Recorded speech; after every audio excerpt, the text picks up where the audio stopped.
ఒక కాగితాలు, ఆ కాగితం అదంతా ఇల్లంతా ఎందుకు ఖాళీ చేశారు, అదంతా సామాన్లన్నీ కిందకెందుకు పడేశారు? ఒక కాగితాలు. ఏమిటి ఆ కాగితం? అది నోటరే అంటున్నారు, విల్లు అంటున్నారు. ఆ కాగితాలే కదా వెళ్ళిపోయినాయి. ఆ కాగితాలు ట్రేస్ చేశారా? అది ట్రేస్ చేసే లోపు అధికారిని వెళ్ళిపోయింది. అప్పుడు వచ్చిన రామ్ సింగ్ కేసు మొత్తాన్ని ఇంకో రూట్లోకి తీసుకెళ్ళాడు. ఆ రూటే ఫెయిల్ అయ్యింది.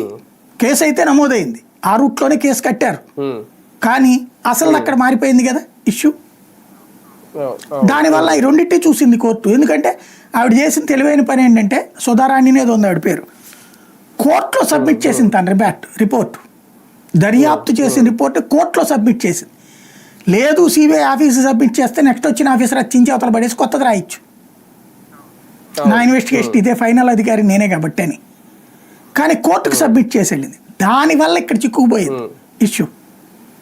ఇదంతా నిజం అనేటటువంటిది నిలకడ మీద తెలుస్తుందని కూడా నేను అన్నాను. ఎందుకంటే తరతరాలకు ఇప్పుడు వంగవీటి రంగా మర్డర్ అప్పుడు ఏమన్నారు, ఎవరి పేరు వాడారు, తర్వాత ఆయన పేరే లేదని చెప్పి అదే వంగవీటి కుటుంబం చెప్పలేదా?